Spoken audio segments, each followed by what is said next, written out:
Hi everyone, this is Raina. So I have been doing a series of videos on the different sun signs and the people who love them, and now I'm doing Taurus. And as you can see, I have in front of me a few cards that I picked to symbolize what Taurus energy is all about. Now, on the left you have the Empress, and this is actually directly connected to Taurus. The Empress is a card of it's the Earth Mother archetype, but it's the person who is reveling in the senses, who is really connected, the grounding of life. You know, all of the five senses. So it can also be with creativity, and of course within creativity we have the pleasure associated with the visual, the beauty that artists create, the oral, and I'm talking about AURAL, which is the hearing, and that is through music. And then we have, of course, a sense of touch, all of the things, taste, and Taurus, what's the other one? Hearing? No, I already said hearing. What's the fifth sense? Oh, well, whatever. So, smell. And Taurus people tend to really gravitate. Is that a good word? Well, gravity is something very earthy, but they tend to gravitate towards the satisfying of their senses. I have Taurus rising, so believe me, I love when I can smell something that is beautiful, but you know, it's very important to me that it's also natural, that it's also of good quality.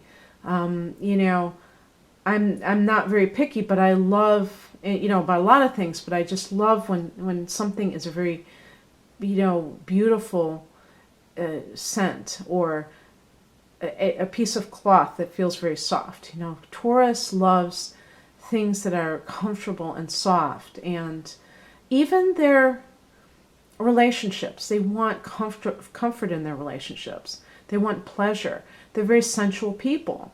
So a Taurus person is unwilling to sacrifice for, you know, and be very Spartan in their life. You won't find many Taurians who will sacrifice comfort and pleasure for saving a buck. And you know, Taurus can be very economical as well. They may look for all the sales, but they want to have comfort around them. And I'm saying this because another earth sign, actually the two other earth signs, we have Virgo and Capricorn, both of them are willing to do without a lot more things in order to either simplify their life in terms of Virgo, or in terms of Capricorn, in order to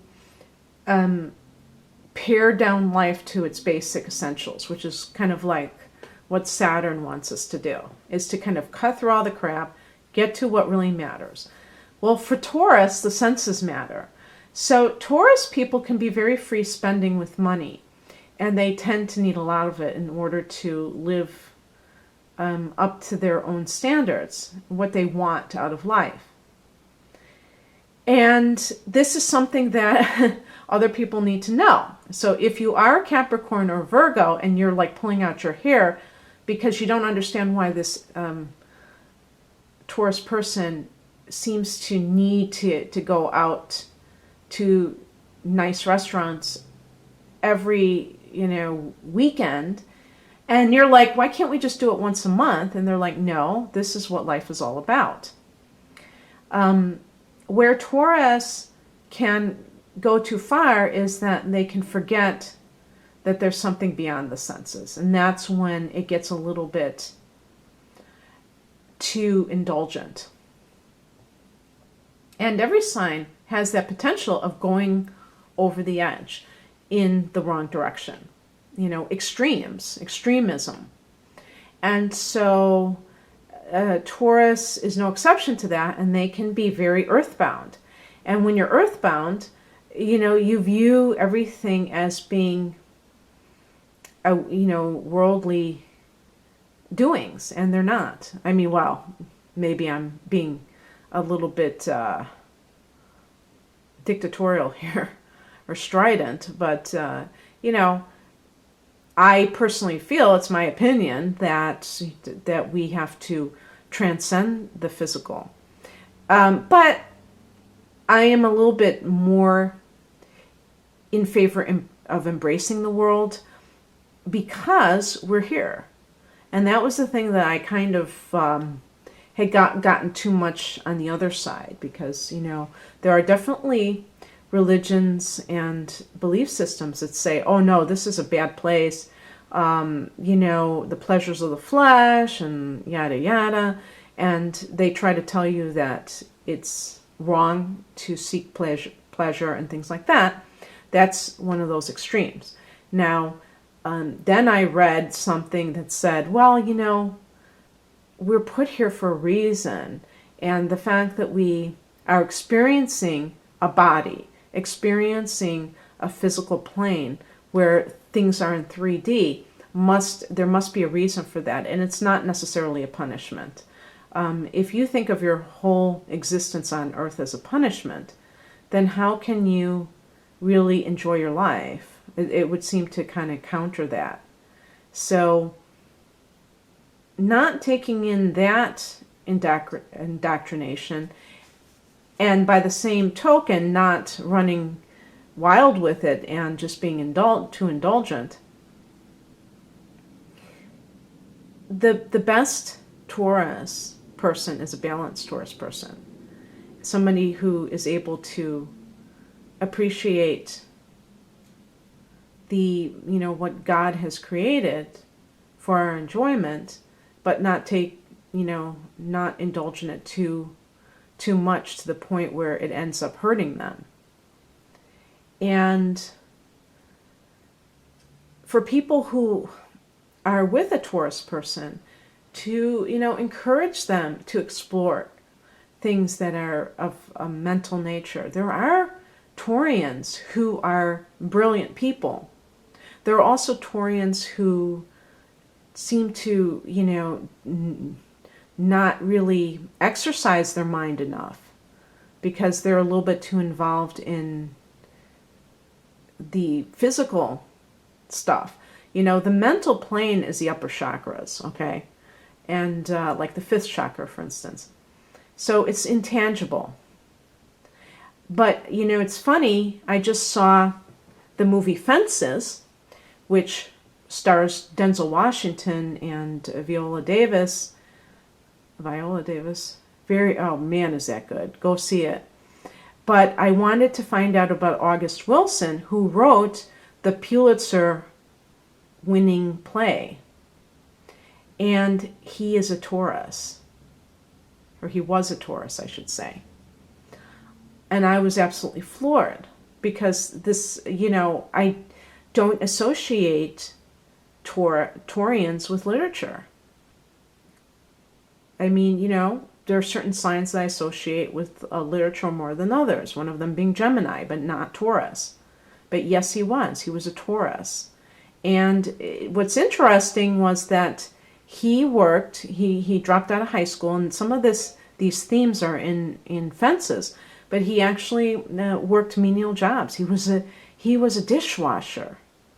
I mean, it's so touching because this guy won the Pulitzer, but he did something very down to earth. He did a lot of very down to earth menial, what we call menial labor. I would call it physical labor. And that is, we could say that is a quintessential, path of a Taurus person, to do things that really are, grounded types of activities. And there's nothing that will ground you more than washing dishes. I love to wash dishes. That's the one thing that I do like to do. But, sometimes some of your best ideas can come maybe when you're walking or when you're doing something that moves your body. So just remember that, whoever you are and whoever's listening to this, whether you're a Taurus or not. But I wanted to go back to that card in the middle there, because it kind of reminds me of grounding, because I picked a card from my Angel Oracle deck, Keepers of the Light. And I picked Gaia. It says Earth Connection. Be mindful of the planet, come back to Earth, stay grounded. And I feel like, for people who are probably watching this, a lot of people are very into, all of the woo types of material, ascension and astrology, the tarot, psychics, reincarnation, all the things that, are so intriguing to us. But sometimes people take it to the extreme where they don't have enough groundedness. And you can see it sometimes when you go to a psychic fair, or anything like maybe to, I don't know about a yoga class, because Hatha yoga is very grounding, I feel. But, just certain like workshops, if you go to a spiritual workshop, sometimes the people seem to be a little bit ungrounded from what I have seen, and that can interfere with your common sense. It can interfere with your ability to make wise decisions. You can be easily misled, and anytime that you're going to a workshop or a new church or something like that, you always want to retain that sense of autonomy. At least I think so, because you don't want to let other people do your thinking for you. And sometimes people get sucked into these. It doesn't have to be a cult, but I mean, it could be some organization that is trying to dictate how you're supposed to live.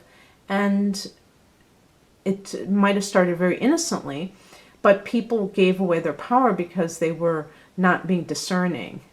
And I was just writing to somebody, in an answer to one of my videos, and saying, that love and light stuff, love and light, that's all well and good, but sometimes people can say that to dismiss things that they should really focus on. There are issues, there are very serious issues that are going on, and we can't just stick our heads in the sand either. So I feel like Taurus is very good at seeing the world as it is. It could be that Taurus can get deluded in love, because Taurus is ruled by Venus. Also, if you love somebody who is a Taurus, I'm talking about romantically, ask them to share their opinions. Don't don't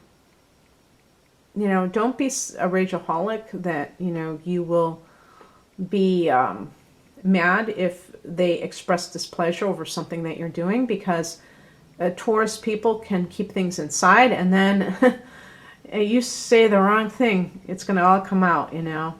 It's like the bull, the straw that breaks the camel's back. You wave that red scarf in front of that bull one time too many. Another thing that Taurus can exhibit is a lot of stubbornness, and they're actually famous for this. So if you're trying to get a Taurus person to cooperate with you, and this could be a parent to a child to a parent, any relationship, a friendship, a love relationship, and you really want them to do something, and it would be for their own benefit, don't tell them to do it. You might want to be roundabout about it, and they may be more receptive if it's being presented as something optional. Also, if I don't have children, but I've heard that the best way to get them to do something is to give them choices. So if you have a Taurus child, instead of trying to get them to do something that, is, instead of saying you have to clean your room, saying you have, would you rather clean your room or would you rather sweep the kitchen, or something where it's not that, all or nothing. And they may be more cooperative. But in general, one thing I would say too, a lot of Taurus women, now Taurus men could be the same, I suppose, but I notice this particularly with women, that they tend to be attractive, of course, ruled by Venus. And because Taurus is an earth sign, unlike their Venus sisters, Libra, ruled by Venus as well, there tends to be an earthy type of quality. It's interesting because Miley Cyrus has a sun in Sagittarius, a moon in Scorpio, yikes, and Taurus rising. And she, has tried to express her sexuality. And I would say even before she was, the last couple of years when she was being a little bit more out there, I'm talking about more when she was even younger than that. And I think she was trying to imitate Britney Spears. But there was something different about Miley doing the same thing. People did not react as positively. And my theory is that I don't know if Britney has Libra rising. I think she may. But Britney always came across as classier. Now, obviously, this is just my opinion, and some people are probably going to take offense to that. But I really felt that Miley, it was more vulgar, and that would be the Taurus rising. That would be very earthy kind of sexuality. So you may have Taurus women who like to be very, in their dress, be very just, have low-cut outfits, very tight, show off their bodies. And if you're, I'm going to say a man, because I'm assuming that, well, maybe that's wrong to assume that a man would be the jealous one. Let's just say if your partner is a Taurus and you prefer that they wear more demure outfits, more covered up, old-fashioned. Again, it's like, do you accept them as they are? Because they will tend to gravitate in this direction. They will tend to flaunt it if they've got it. That's just how it is. And they're not ashamed of their bodies. They're not ashamed of their sexuality. And they will, a lot of times, if they feel that they are sexy, and even if they are not classically considered by most people to be attractive, they may still wear revealing clothing. So make sure that you're not trying to get somebody to be something that they're not. And the other thing is, I would say, encourage other aspects of these women. Don't just, notice how, attractive they are. Try to notice how talented they are at something. If you notice that they're very good at drawing, or they're very intelligent or something like that, they just said something that was brilliant, perceptive, try to get them to see themselves in a different light. And this is also true parent to child. Don't focus on their looks so much, because they will, showcase that. That's just something that they will naturally do. But you want to encourage them in something else that will show off other facets of their being. But, okay. I just wanted to kind of give you a little bit of my thoughts on Taurus, and take care of yourselves. Bye.